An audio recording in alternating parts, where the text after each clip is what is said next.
Hello and welcome to the Daily Space.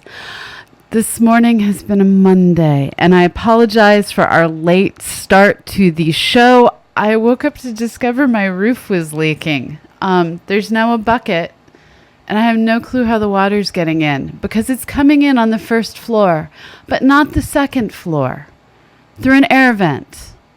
Science, you're trickstery, and water, you're even more trickstery. So, welcome, and may your Monday be drier than mine. Now, we do luckily have some science for today, and I'm going to bring it to you as best I can. Our first story today, I'm using a new setup. And I need to figure out how to make my mouse way bigger because my monitor's on the other side of the room. So, in our first story of the day, as I said, it's a Monday. Thank you for the bits. Thank you so much, Super Cowboy. I have a dog who gets a treat when you give bits. Come here, baby. Come on up. Ow. This is Eddie. He gets treats when you do good things. Thank you for doing good things. Thank you. And I'd also like to thank, there's more bits from Wayne Johnson. Thank you, Wayne. Come on up. There you go. So good. And I'd also like to thank, two subs came in before the show started. I'd like to thank Alara Sophia and Autumn Rain for renewing their subscriptions. Thank you so much. So it's a Monday, folks. It is a Monday. It is, in fact, the worst kind of Monday. It's a rainy Monday. And I have to say, come here. Come here to my dog. Come on up. And he's like, no, I'm not going to join you up there. So I might as well start with the committee report, but this is at least an interesting committee report.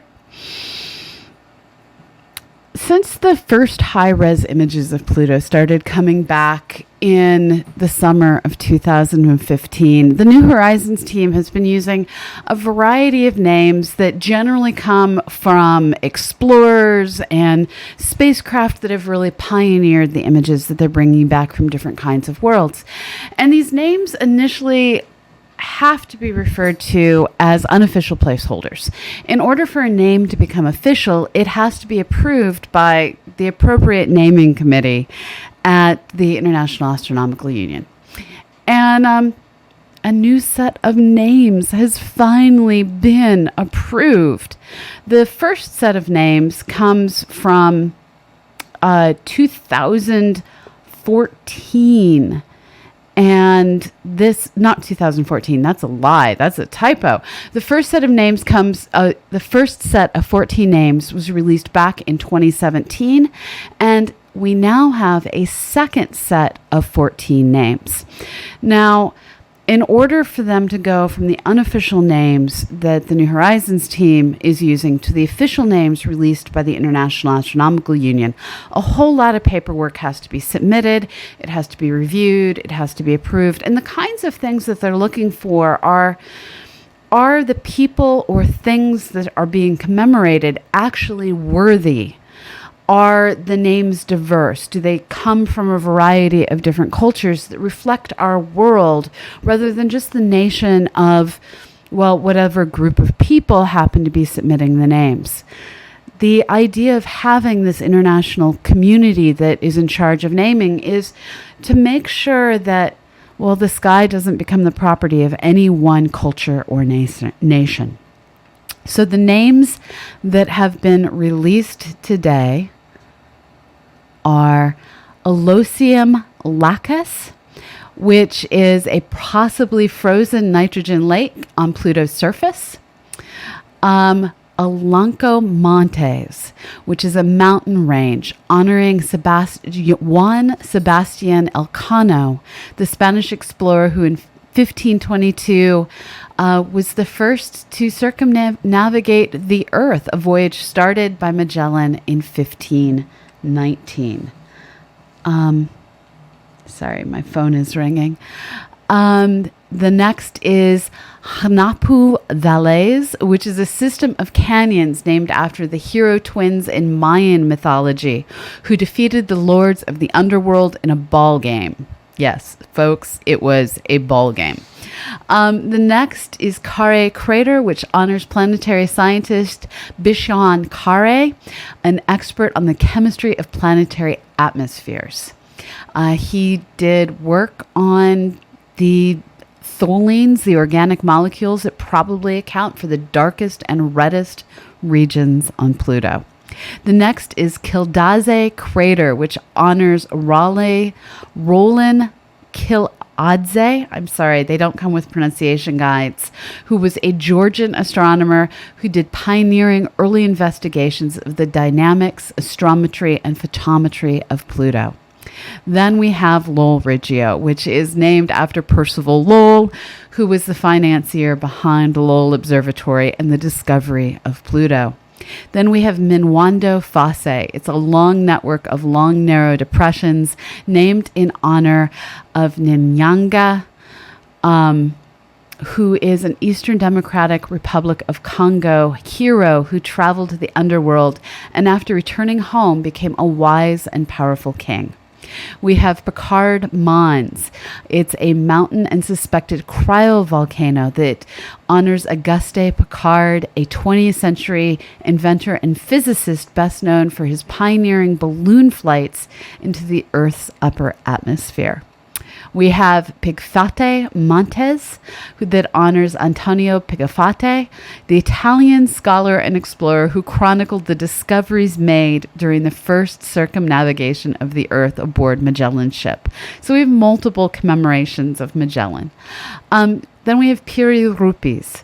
It's a long cliff honoring Ahmed Midhidin Piri, also known as Piri Reis, an Ottoman navigator and cartographer known for his world map.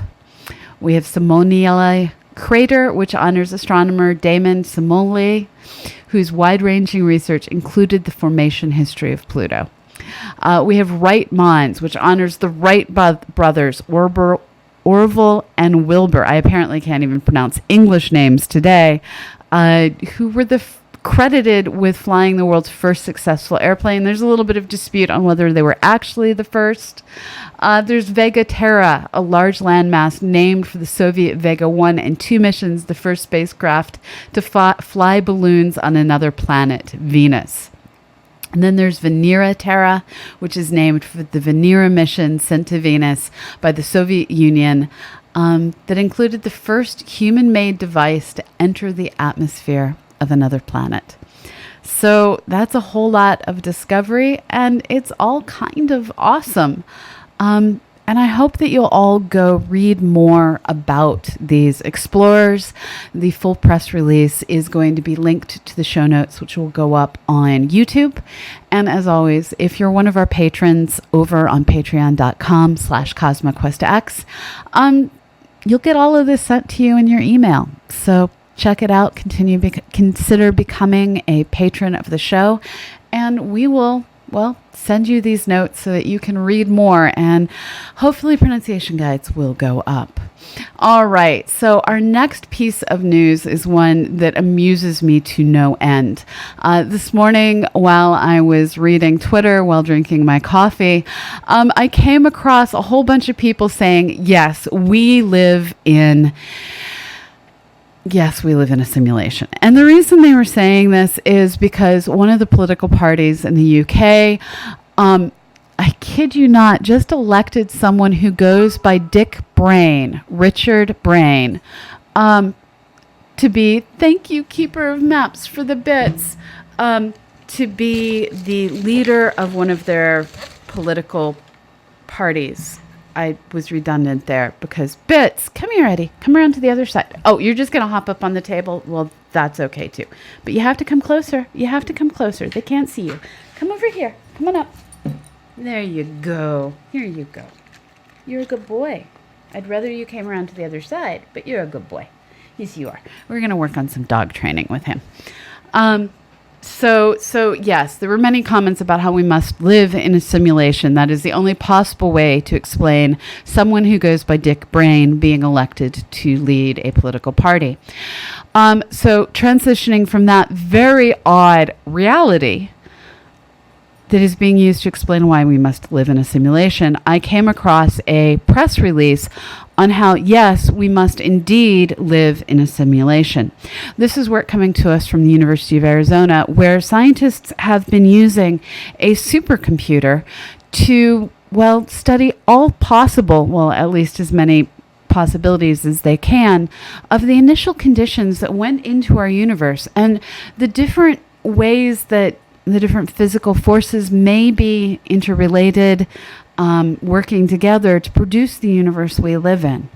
And it's from doing simulation after simulation after simulation to bring together all the possible outcomes and find the one that best matches what we are, that they're trying to look deeper into the possible outcomes of our universe. So it turns out we probably, at least as a programmer, I'd like to say, we probably don't live in a simulation, or there'd be a whole lot more glitches than probabilities can, explain. Because let's face it, coding is hard. Space is harder. Combine the two, and I'd expect to see more glitches than we see. So while we may not live in a simulated universe, it turns out you can simulate our universe. And they're using these simulations to try and narrow down the possibilities for things that we can't necessarily observe. So by tweaking variables that we can see there's probably a range for, they can narrow down what the actual value probably is by trying to figure out what simulation best fits our universe. Now, one of the concerns in doing simulations like this always is, do we actually know all the variables? Is there another set of physics that can get to the exact same outcomes in a completely different way, just like we can drive from one city to another in multiple routes? We won't know these answers until we know all the data, and we'll probably never know all the data, so we'll probably never know all the answers. But we're going to try. This is what science is about, continuing that journey. And sometimes along the way, scientists come up with some really weird ideas. That was not what I meant to click on. That was what I meant to click on.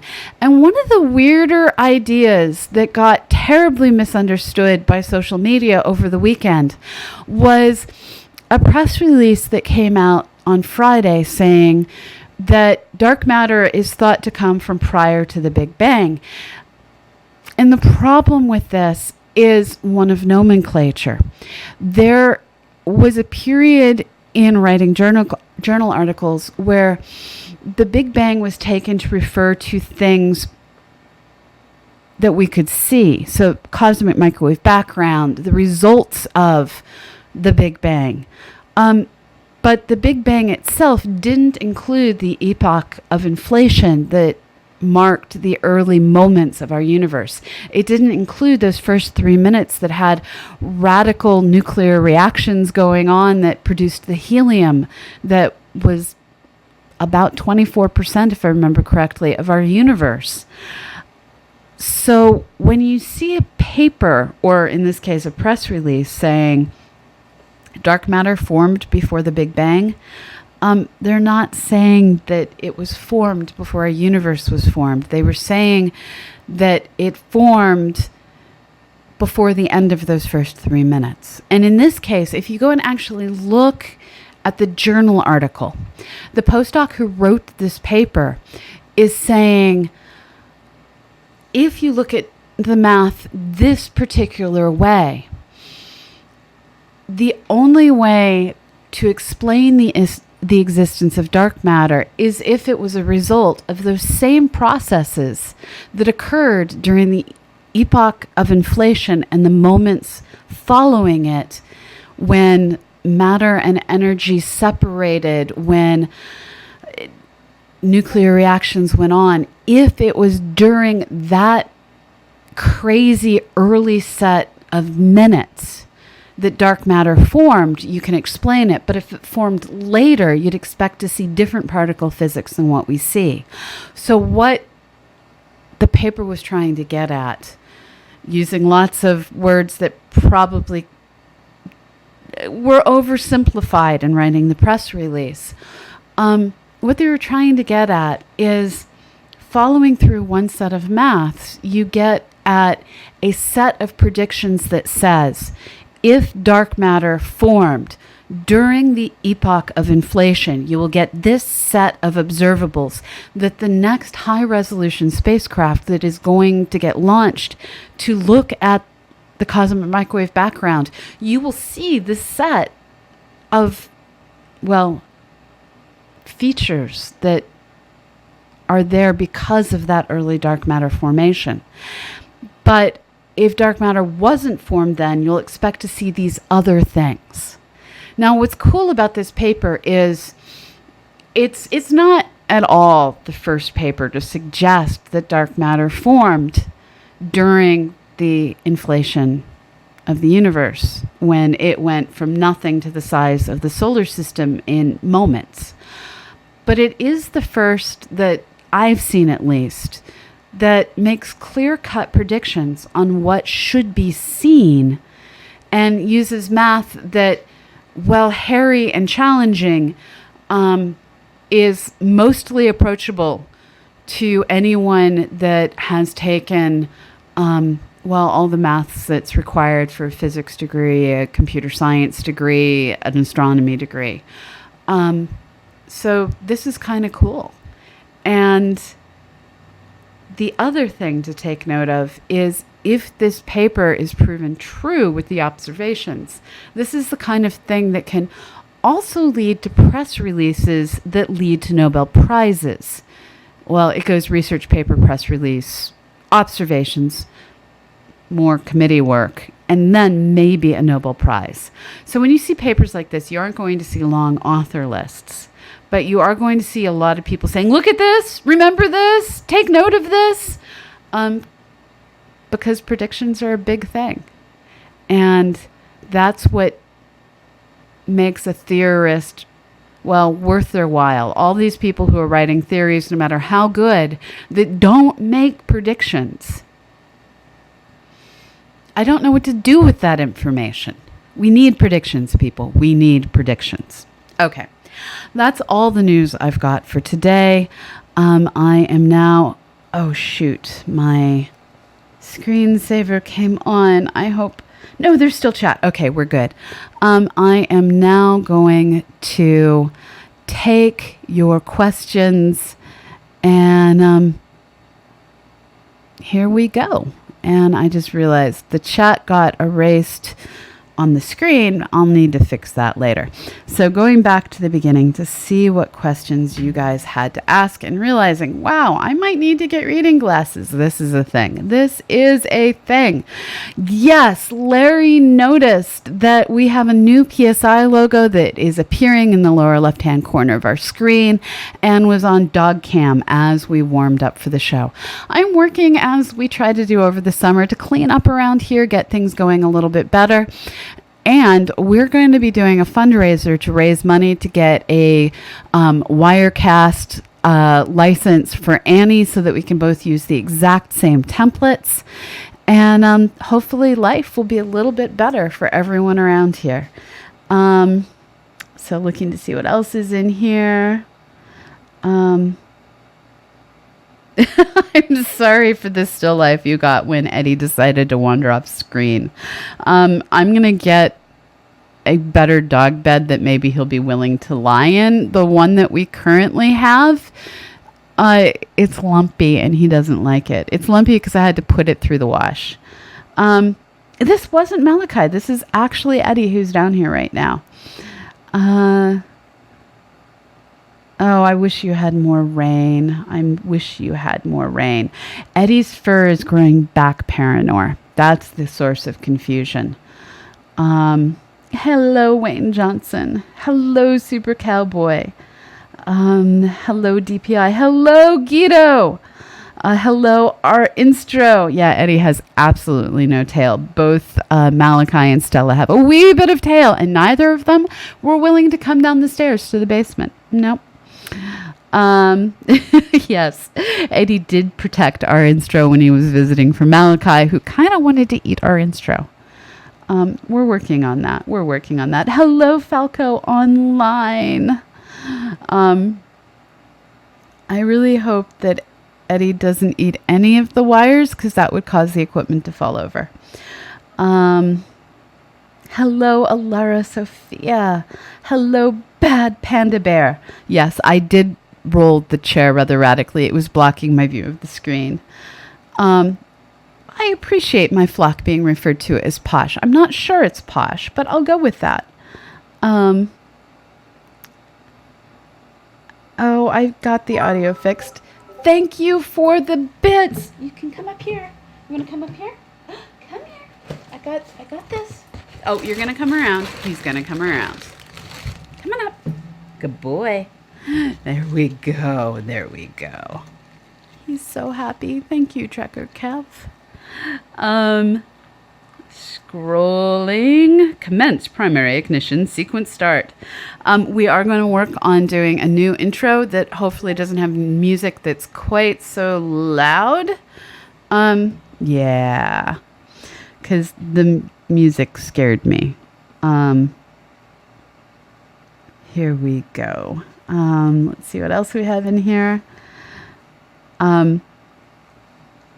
So we will still have that as standby. I'm not going to get rid of those rockets, but I am going to do a more intro for our standard shows.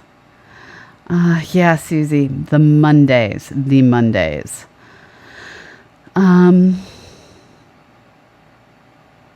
It is Monday, Falco. It is Monday. I'm sorry. Is there a toilet on this floor? No, I have to go upstairs to go to the toilet. Which is better than having to go to orbit. It's true. Yeah, Jandrilla Loon, it's 100% humidity with heavy rain here as well. The humidifier is never going to stop. Hello, Ironheart. Scrolling for questions. The cellar is completely dry. To be fair, I'm also running 2 separate dehumidifiers down here. We're pulling gallons of water out of the air every day.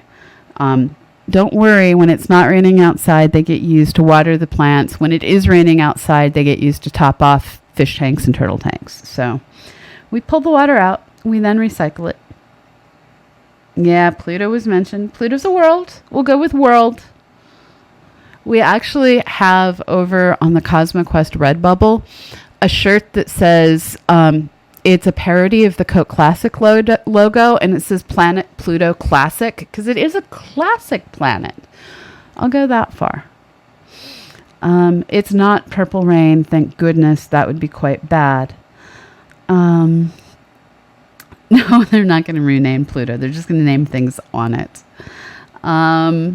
Pluto's a perfectly good name. They just need to name the features on it. So it's naming the features. I'm sure I tongue-tied that multiple times. It's a Monday. Looking for questions. Oh, thank you for noticing the pendant. For those of you who can't see it because it's the mic, I am wearing a planet. These are actually things that I paint and sell over on Etsy. So if you too would like to wear a planet, it is possible. So Ambius, Captain Picard was named after that explorer. So in a sense, it is named after that Picard. Words are hard today. Words are so hard. It's such a Monday. Yeah, naming does equal a history education sometimes. Oh, that's cool, Falco. I didn't know that Magellan's ship came in exactly yesterday, 500 years ago. No, he was not on board. That's why they named the features after other people. But hey, we have enough things named after Magellan here on Earth. His crew completed what he couldn't. And I want to say that he died under ridiculously normal circumstances in a semi-civilized part of the world. I said simulation ambius. I'm sorry. Yeah, it's Richard Brain. It's a different spelling of brain. If someone can find that tweet and link it in, it would be awesome. Yeah. Daily Space is powered by Cheerios. It is true. It is true. I do need to get a glass jar to put them in. I have one. It's just in the attic, just to prevent them from getting moist because it's wet down here. So they are simulating the universe to see whether the universe is matching their simulation, but not to see if it's a simulation. That's far too meta, and we don't know how to do that yet. The simulation will come up with the answer 42. That is true. I don't want to be a non-player character, Larry. I don't. So Gildastar. I'm going to Gildasatar. I don't know how to say your name. Giddis Ater asks, can additional eyepieces allow a Celestron first scope to get a decent view of Jupiter and Saturn to see the bands and better see the rings? If your skies support it, yes. The real issue is you need to start adding, I want to say a good 6 millimeter eyepiece will get you there. But a lot of times the upper layers of the atmosphere are turbulent. They have lots of pockets of hot and cold air that cause the light to twinkle.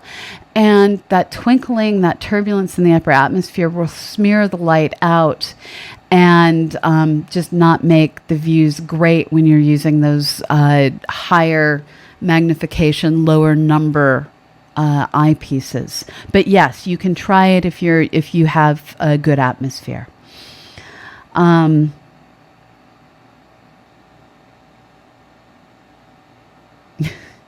Hitchhiker's Guide to the Galaxy had the total perspective vortex. I totally need to reread those books. I agree, Arinstro. Press releases are notorious for saying things that lead to so much confusion from people. We had someone join us whose username is welcome. I am deeply amused by your username. Deeply amused. So Larry asks, dark matter is the result of symmetry breaking. Which fields? I haven't read enough of the research paper yet to answer that. We will be linking directly to the research paper. As I said, its maths are hard, but they're not terrible. So it should be fairly readable.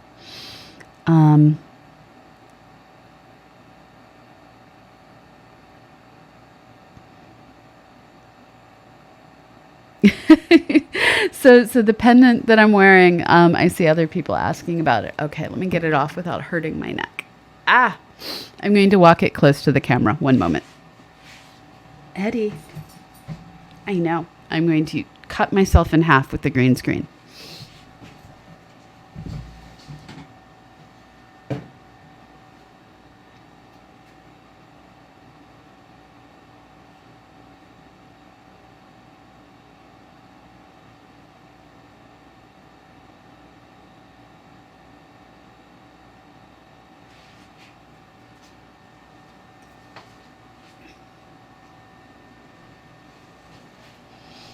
So I paint planets in all different sizes, and you too can decorate your home with space.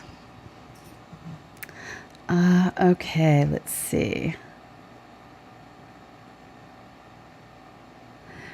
Yeah, what Keeper Maps is saying about pushing it in urban viewing environments is true as well. There you have to worry about You have the added effects of light pollution, of air pollution, and it just makes it much more complicated. You also tend to have a noisier atmosphere because of the effects of going from cement to grass, which lead to thermal conditions at low levels. So essentially, those patterns you see close to highways in the summer, that same heat effect can affect, well, thank you, Beer Bong 12 for the follow.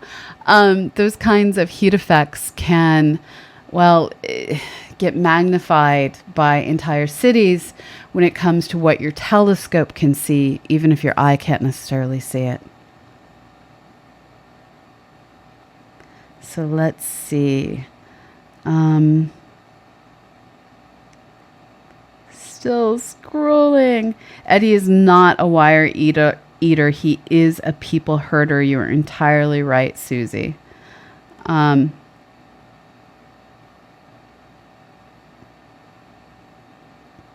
I get the NPR morning edition music? I suspect it's highly copyrighted. We are going to work with David Joseph Wesley to come up with something.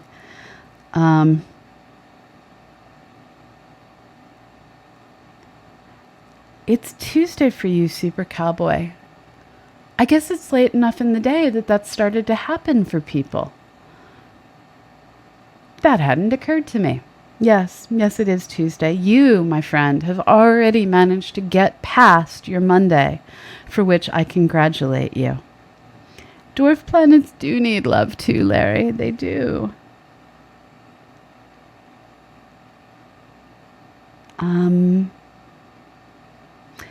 So Mike, the planet on my necklace is one of my own devising.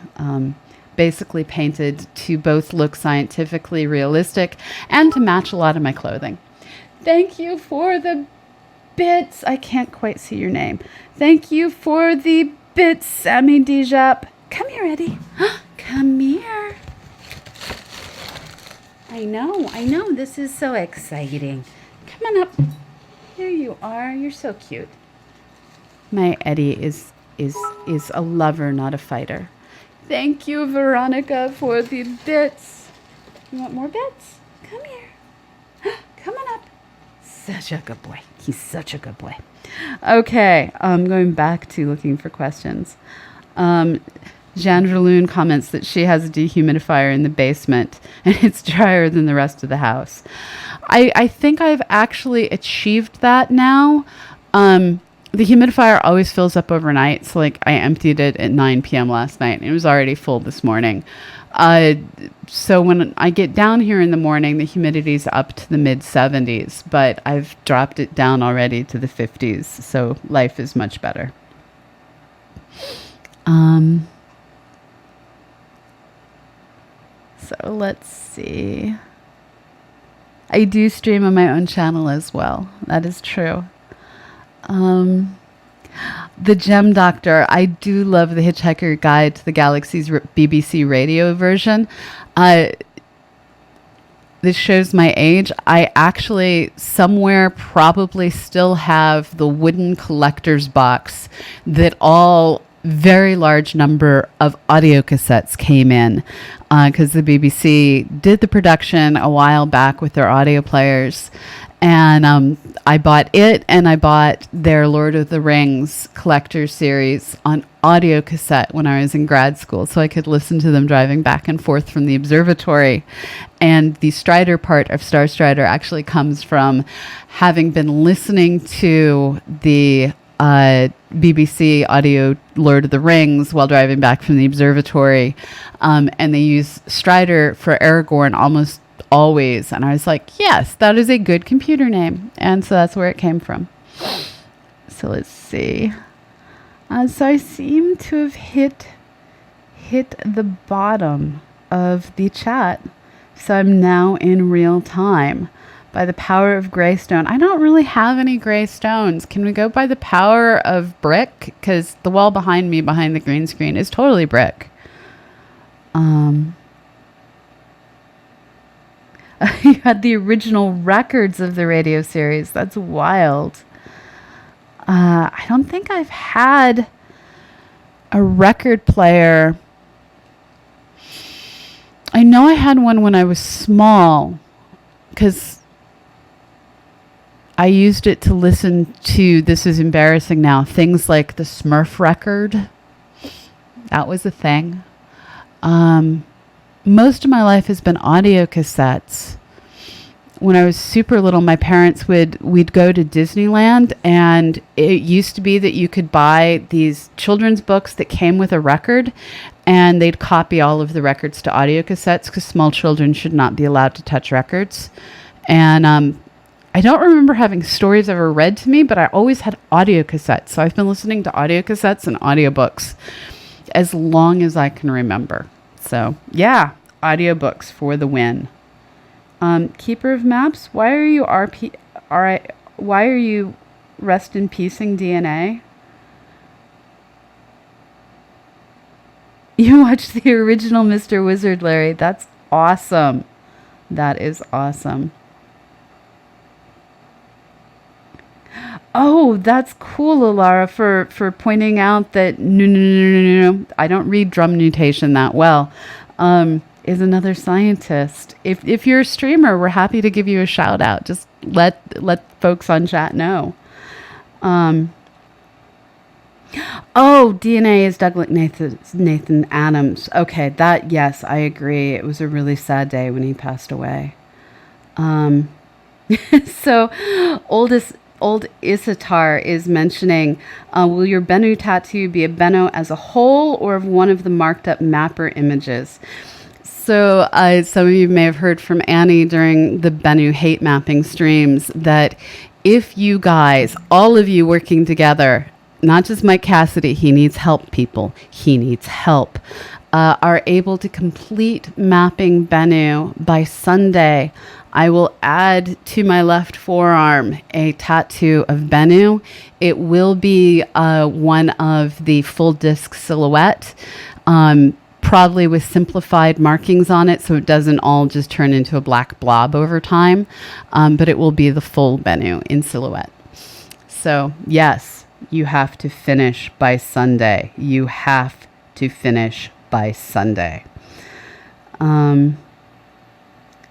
Thank you, DPI, for streaming more hate mapping. I need to add you to our auto host list if Annie hasn't already.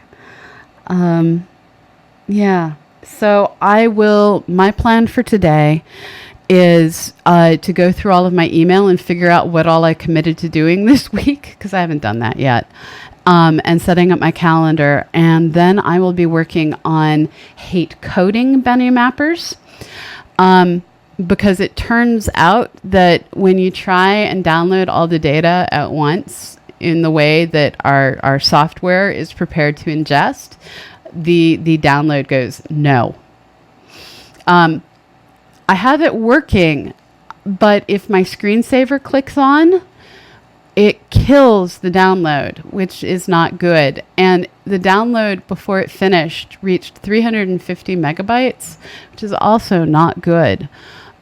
So I'm going to be working on redoing that in a completely different way. Well, not a completely different way, in just a slightly simplified way. So I will be live coding later. We have put our CosmoQuest software public domain. I haven't looked to see if anyone has done anything with it yet. But if you want to check out the hollow shell of a code repository that we're currently working from in a complete redo of the code, it's version 7.0 beta right now, by which I mean it's not even a beta, it's a shell of software right now. But you can go check out what we're up to, and I'm always looking for volunteers to help. So that's really all I've got for today. As always, we are a production of not just me, but a whole lot of different people working together. And I just want to give a shout out to the people who make this show possible if I can find my cursor. I really need to wear glasses when I do this show. My vision is just a snort off of perfect, but my screen is a good 15 feet away from me right now. And even with big fonts, it's just like, no, you're not allowed. You're just not allowed. So as a reminder, with redundant logos, because that's the way things are going to go today, we are a production of the Planetary Science Institute.